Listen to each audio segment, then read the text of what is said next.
UN Security Council has spoken with one voice strongly condemning North Korea's recent ballistic missile launches. The council says the launches were a grave violation of the nation's international obligations and vowed further action if threats continue. For details, let's turn to our Kwon Soa. The members of the Security Council strongly condemned the ballistic missile launches conducted by the Democratic People's Republic of Korea on 5 September 2016. 4 hours was all it took for the UN Security Council to unanimously adopt a press statement against North Korea's recent violations, namely its launch on Monday of 3 medium-range ballistic missiles off its east coast. Issued just 11 days after a statement on Pyongyang's recent submarine-launched ballistic missile test, the new statement says all members are deeply concerned about the launches that were carried out in flagrant disregard of its demands.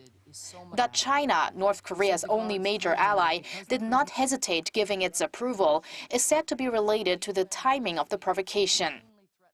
This launch, which I would note took place while China was hosting the G20 summit, once again shows the DPRK's blatant disregard for its international obligations.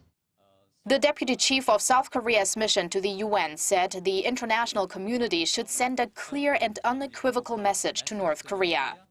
If they continue to provoke and violate the international commitment and sanctions, they will face much stronger and insurmountable and significant countermeasures. If North Korea stays on its current path, it could face even tougher punitive measures than the strongest UN sanctions to date, which were imposed on the regime after its 4th nuclear test in January. South Korea has welcomed the statement, saying it shows the UNSC's united will to bring about change in North Korea, and that Seoul will continue its diplomatic efforts for the thorough implementation of UN sanctions on the regime. North Korea, in the meantime, appears to be making its own attempt at diplomacy. Local media outlets report the North's Deputy Director for North American Affairs, also a nuclear envoy of the regime, embarked on Wednesday for Beijing. While the trip's purpose is not clear, pundits say it may be to call on China to let up on the pressure regarding sanctions. Kwon Soa, Arirang News.